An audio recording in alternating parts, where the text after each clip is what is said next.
Welcome students. आज हम political science की क्लासेस शुरू कर रहे हैं सेकेंड ईयर की। एक after a long break we are starting a political science classes. As you know it is not only useful for your academic degree but also for your competition classes. First of all we will discuss the what is the syllabus and how we'll teach, how we'll read this book so we can get maximum marks. First of all, first unit जो आपकी इस paper का नाम है भारतीय राजनीतिक व्यवस्था।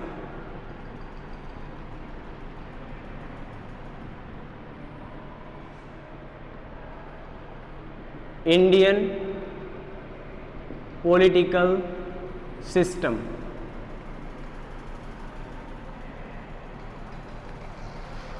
जैसा कि पेपर के शीर्षक से, हेडिंग से आप लोगों को पता है कि हम इस पेपर में भारत की जो राजनीतिक व्यवस्था है वो कैसे काम करती है, उसका उद्देश्य क्या है, उसको किस प्रकार हम प्रभावी बना सकते हैं, इस विषय में हम डिस्कस करेंगे और उसे और बेहतर बनाने के लिए हम क्या क्या अपने सुझाव दे सकते हैं या हम उसे और किस तरह से इतना प्रभावी बना सकते हैं कि वह अपने सभी उद्देश्यों को प्राप्त करने में सक्षम हो सके। जैसा कि आपको दिख रहा है, राजनीतिक व्यवस्था जो हमारे यहाँ है उसका आधार संविधान को माना गया।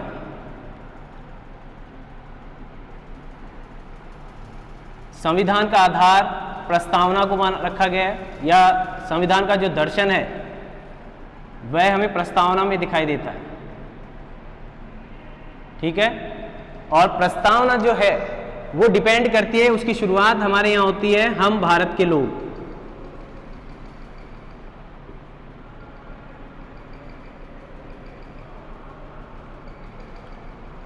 यानी आप देख रहे हैं कि इनडायरेक्टली भारत की जो पॉलिटिकल सिस्टम है या भारत का जो पॉलिटिकल सिस्टम है वह इनडायरेक्टली भारत के लोगों के कल्याण के लिए काम करता है।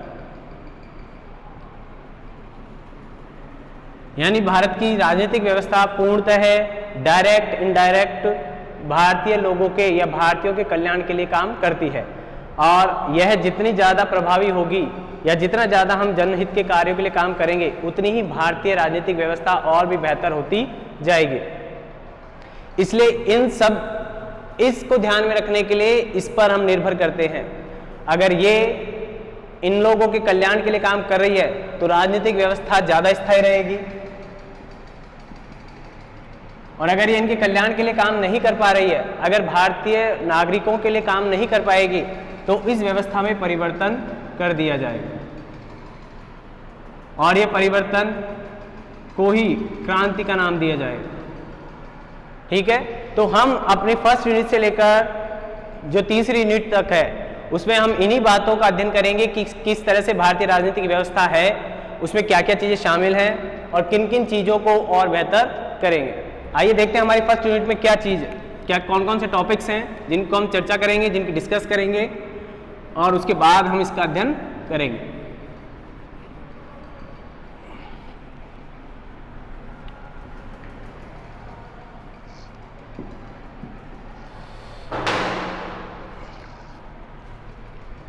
जो हमारी फर्स्ट यूनिट है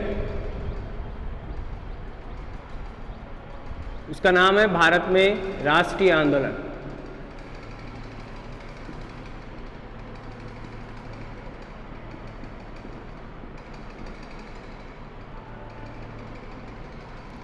अब भारतीय राष्ट्रीय आंदोलन की शुरुआत या क्या क्या यूनिट्स इसमें शामिल की गई हैं उनमें है पहले तो भारत में राष्ट्रवाद का उदय।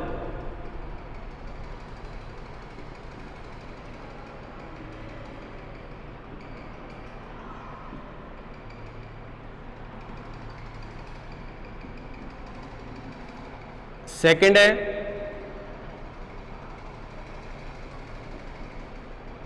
उदारवादी राष्ट्रवाद।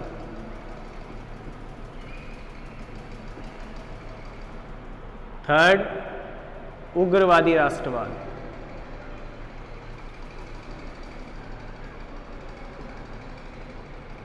फोर्थ है, अब देखिए जब इन दोनों विषयों में कोई कमी रह गई, इन दोनों आंदोलनों में या राष्ट्रवाद में कोई कमी रही उस कमी को पूरा करने के लिए एक तीसरे व्यक्ति या तीसरी विचारधारा ने हमारी राजनीतिक व्यवस्था में प्रवेश किया, और वह जो राजनीतिक व्यवस्था थी या जो विचारधारा थी वह भारत की आज़ादी तक, ऐसा नहीं है कि उसने लक्ष्य को बीच में ही छोड़ दिया, उसने अपनी जो मेन आकांक्षा थी भारत को स्वतंत्र कराने की, उस आकांक्षा को प्राप्त किया और उस विचारधारा का नाम रखा गया गांधीवाद।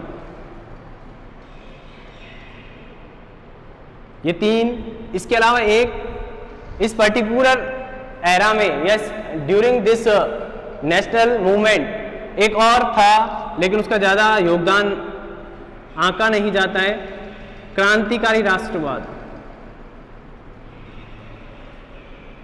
हालांकि ये आपके टॉपिक्स में शामिल नहीं है, लेकिन जब हम इन तीन को पढ़ेंगे तो ये भी एक बहुत महत्वपूर्ण राष्ट्रवादी रहे हैं। जितने भी क्रांतिकारी रहे हैं उन्होंने भी राष्ट्र की स्वतंत्रता के लिए अपना योगदान दिया है। इस पर भी हम थोड़ा सा ध्यान देंगे, इसे भी हम थोड़ा सा अपने ध्यान में लेकर आएंगे। जो अगला जो फर्स्ट यूनिट का जो टॉपिक है, महत्वपूर्ण संगठन जो वर्तमान में अभी भी कार्यरत है, कांग्रेस और मुस्लिम लीग।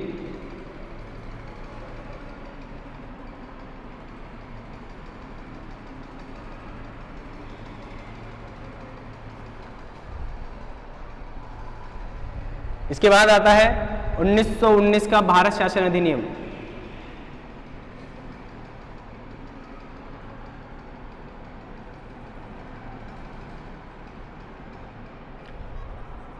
उसके बाद 1935 का भारत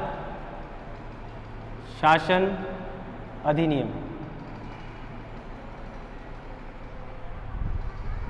और लास्ट संविधान सभा।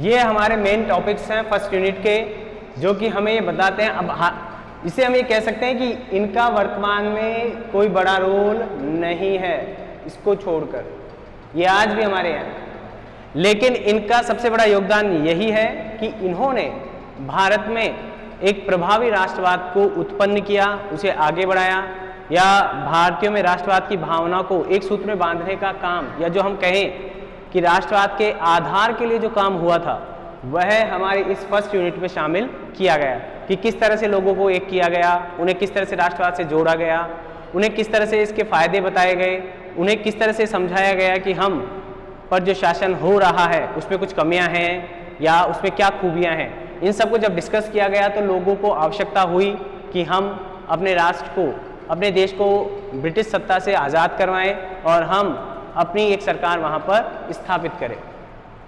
इसके बाद हमारी यूनिट आती है सेकंड। अब सेकंड यूनिट की बात करें तो वह हमारे संविधान सभा की स्थापना के बाद जो हमारा अगला चरण होता है, अगला जो हमने काम किया वो हमने निर्माण किया संविधान का। संविधान में केंद्र सरकार के लिए क्या क्या प्रावधान किए गए हैं, उनसे संबंधित सारे डाटा या सारी जो जानकारियां हैं वो हमने यूनिट सेकंड में इंक्लूड की गई। यूनिट सेकंड का इतना इंपॉर्टेंट रोल है कि ये तो आज़ादी से पूर्व की बातें हो गई, सारी आज़ादी से पूर्व का बेसिक हो गया हमारे लिए। ये आज़ादी के बाद हमने क्या पाया है या क्या हम राष्ट्र को देना चाहते हैं और किस तरह से देंगे, किन संस्थाओं के माध्यम से देंगे, इसकी विस्तृत चर्चा या इसका वेरियस डिस्क्रिप्शन इसमें किया गया। अब इसकी शुरुआत करते हैं तो सबसे पहले आती है हमारे यहाँ प्रस्तावना, जिसको हम कहते हैं प्रियम्बल। प्रस्तावना जो कि भारतीय राजनीतिक व्यवस्था का दर्शन है या संविधान का ये दर्शन। प्रस्तावना में उन सभी चीज़ों को इंक्लूड किया गया है जिन पर भारतीयों की आस्था है, या एक राष्ट्र जिन पर एक अच्छे राष्ट्र के रूप में अपना निर्माण कर सकता है, वे सभी जो इम्पोर्टेंट चीज़ें हैं या महत्वपूर्ण जो बिंदु रखे गए हैं उन्हें प्रस्तावना में शामिल किया गया। प्रस्तावना के बाद हमारे यहाँ संघीय व्यवस्था है, जैसा कि आपको पता है, फेडरल सिस्टम। उसके बाद हमारे यहाँ है मूल कर्तव्य, नीति निर्देशक तत्व,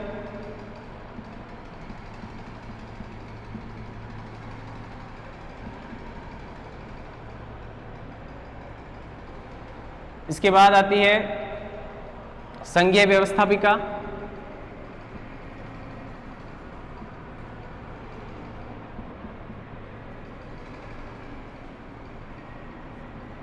संघीय कार्यपालिका,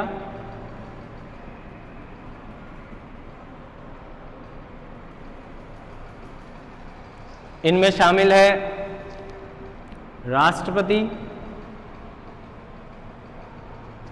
प्रधानमंत्री, मंत्रिपरिषद,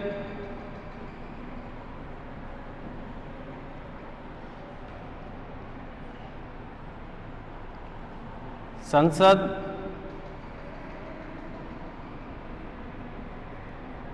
उच्चतम न्यायालय,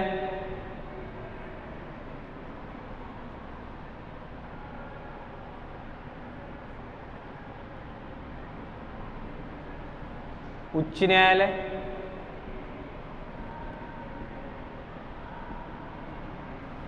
उच्चतम न्यायालय मतलब न्यायपालिका जो हमारी है उसमें इंक्लूड किए गए हैं PIL, जनहित याचिका जिसको कहते हैं हम हिंदी में, उसके अलावा शामिल किया गया है न्यायिक समीक्षा,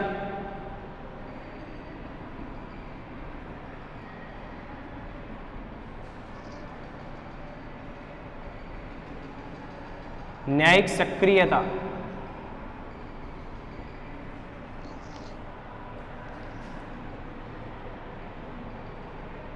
इसके बाद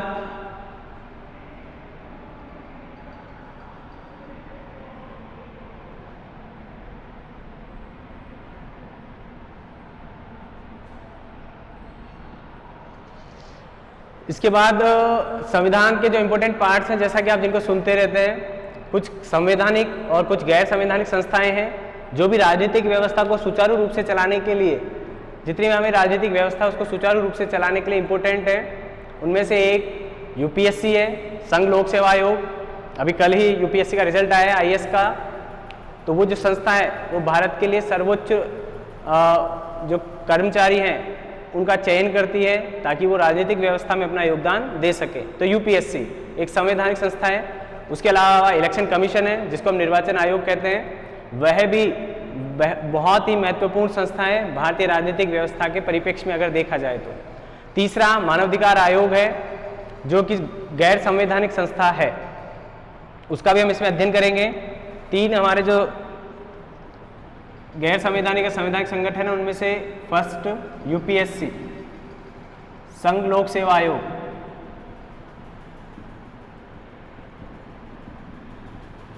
यूनियन पब्लिक सर्विस कमीशन, दूसरा है निर्वाचन आयोग, इलेक्शन कमीशन, और तीसरा है ह्यूमन राइट, मानव अधिकार आयोग।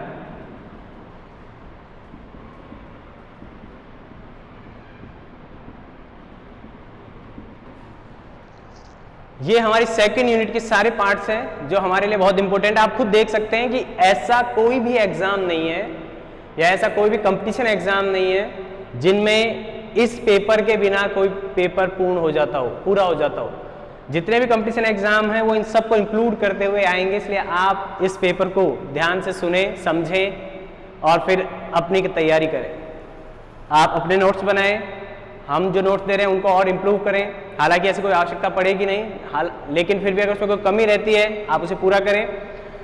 इनके बिना कोई पेपर नहीं होगा, ध्यान से सुने, बहुत इंपॉर्टेंट पेपर है आपके लिए। और आपको आज ही नहीं, सेकंड ईयर में ही नहीं, थर्ड ईयर या जितने भी नेक्स्ट आप एग्जाम देंगे, कंपटीशन हो चाहे कैसे भी हो, उन सब में आपके लिए बहुत ही इंपॉर्टेंट पार्ट रहेगा इसका। अब जो हमारी तीसरी यूनिट है एक बार उसको देख लें। अब हालांकि हम चर्चा कर सकते हैं, राष्ट्रवाद के उदय के बहुत सारे कारण हैं। 1800 अभी हम डिस्कस करेंगे इस टॉपिक को। फर्स्ट को उदारवादी राष्ट्रवाद आप सबको पता है, पढ़ते आ रहे हैं, शुरू से पढ़ते आ रहे हैं। लाल बाल पाल के बारे में आपने पढ़ा है।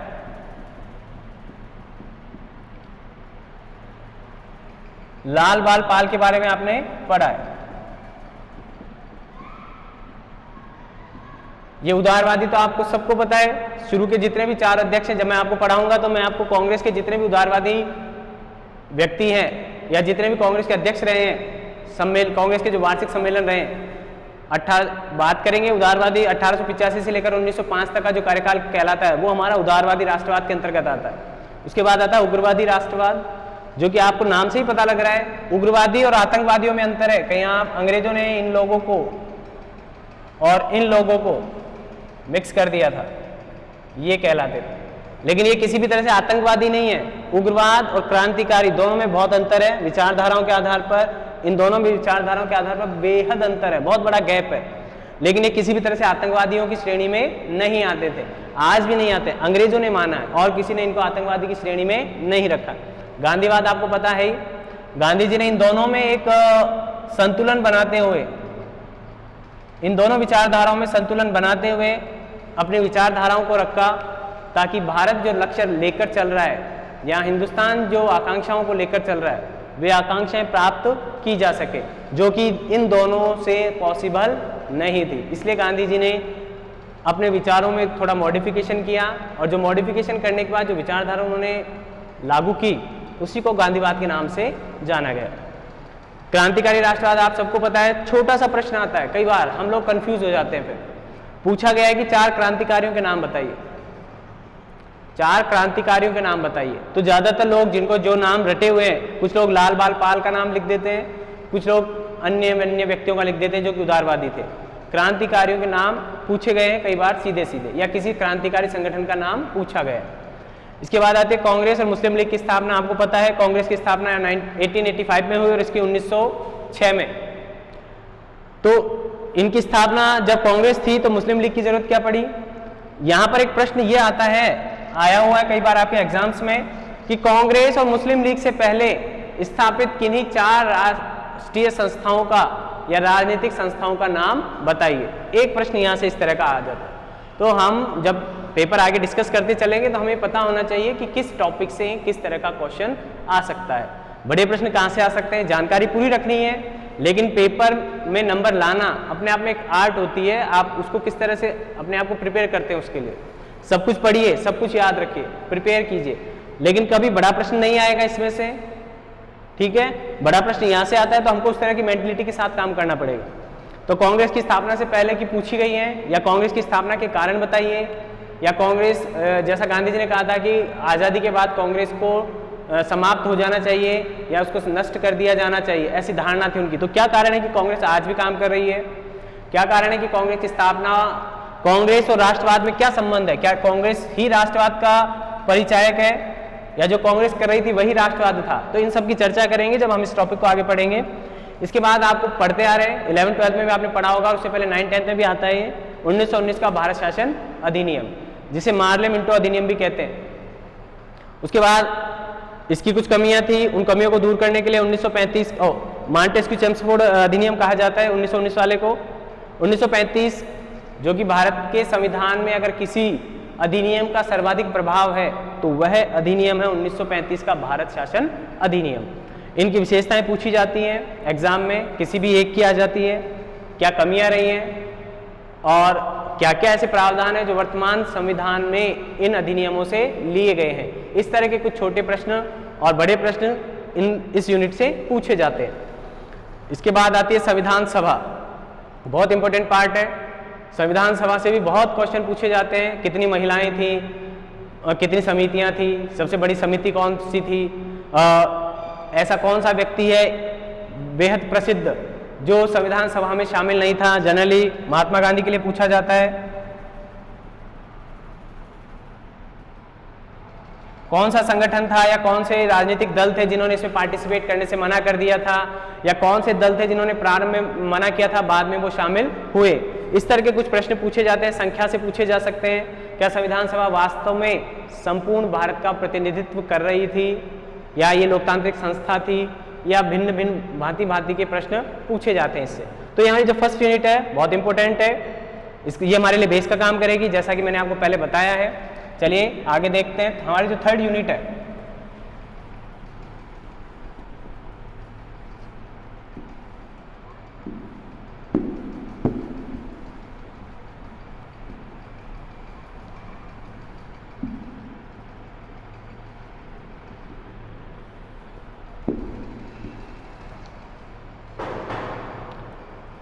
जिस तरह ये हमारी जो सेकंड यूनिट है मुख्यतः केंद्र सरकार से जुड़ी हुई है, सेंट्रल गवर्नमेंट,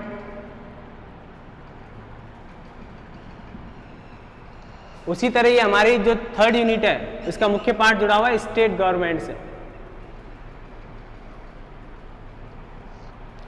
जैसा कि भारत को राज्यों का संघ कहा जाता है संविधान में भी, तो राज्यों का संघ है, इसका मतलब राज्य भी अपने यहाँ एक इंपॉर्टेंट रोल निभाते हैं राजनीतिक व्यवस्था में भी। तो उस थर्ड यूनिट की हम जब बात करते हैं तो इस थर्ड यूनिट में सबसे पहले आता है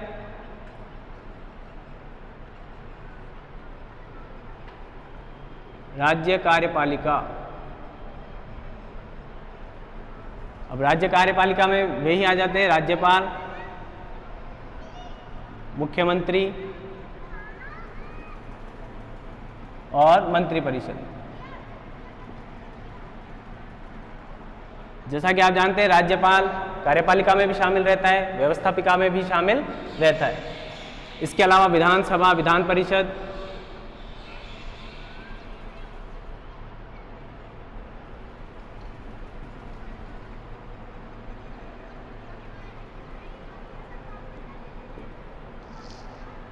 ये सभी में नहीं है जैसा कि आपको पता है, और ये प्रत्येक राज्य में पाई जाएगी, लेकिन ये सब राज्यों में नहीं है, अभी संख्याओं में परिवर्तन हो गए हैं। इसके अलावा आती है फिर दलीय व्यवस्था। जैसा कि आपको सबको पता है भारत में बहुदलीय व्यवस्था है।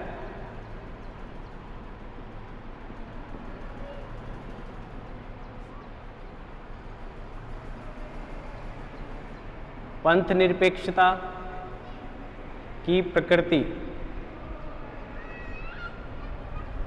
जिसको कहीं कहीं धर्मनिरपेक्षता भी हम कह देते हैं।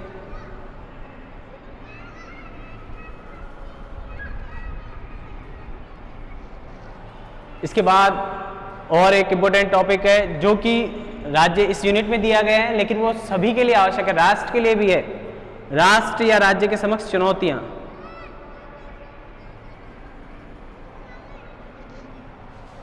राष्ट्र के समक्ष चुनौतियां।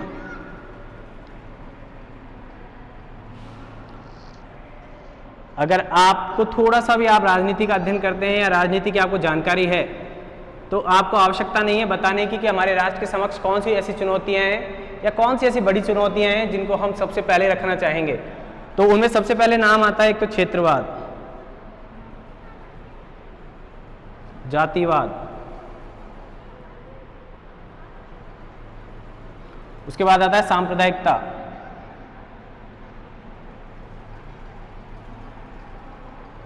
सांप्रदायिकता के बाद आता है नक्सलवाद,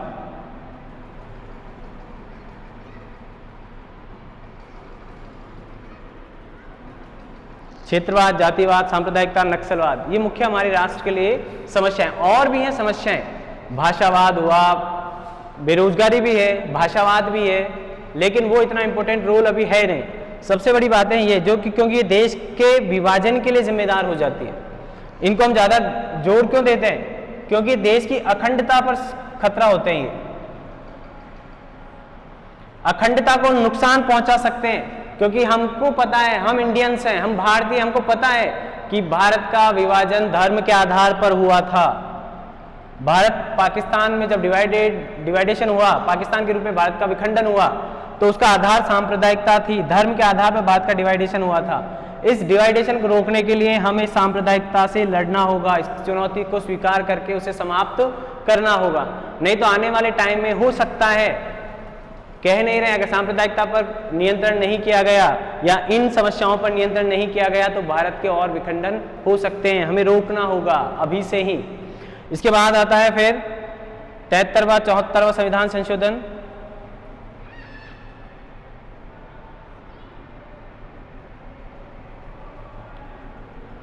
संशोधन का महत्व क्या है?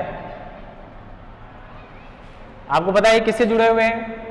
हालांकि मैं चाहता था मैं पंचायती राज भी लिख सकता था या स्थानीय स्वशासन भी लिख सकता था, लेकिन हमें दोनों तरह से पता होना चाहिए कि संविधान संशोधन जो 73वां और 74वां है वह किससे रिलेटेड है, उसका इंपॉर्टेंस क्या है, उसका महत्व क्या है। यानी डायरेक्टली वह स्थानीय स्वशासन से जुड़ा हुआ संविधान संशोधन है। हालांकि 1959 में पहले ही आ चुकी था पंचायती राज, लेकिन उसकी तब वो स्थिति नहीं थी। 73वें 74वें संविधान संशोधन के द्वारा इसे संवैधानिक दर्जा दिया गया, जो कि इसके महत्व को अपने आप में इंडिकेट करता है। तो इसका क्या बेनिफिट हुआ, आज क्या लाभ है, इसके जो आकांक्षाएं थी वो पूरी हो पा रही हैं या नहीं हो पा रही हैं, इसका अध्ययन करेंगे। इसके बाद आता है संविधान संशोधन का महत्व। संविधान संशोधन का महत्व, जैसा कि आपको पता है यहाँ एक टॉपिक और है, संविधान संशोधन की प्रक्रिया।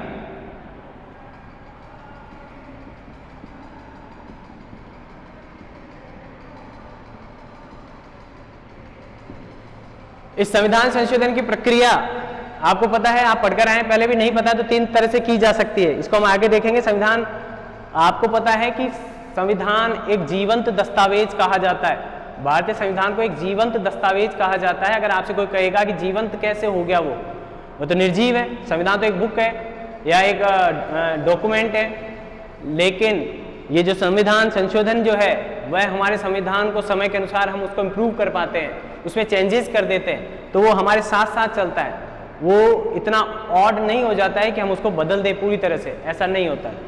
तो ये जो संविधान संशोधन की प्रक्रिया है वह हमारे संविधान को जीवंत बनाने का काम करती है, वह हमें बताती है कि हमें किस तरह से क्या क्या परिवर्तन उसमें करने चाहिए।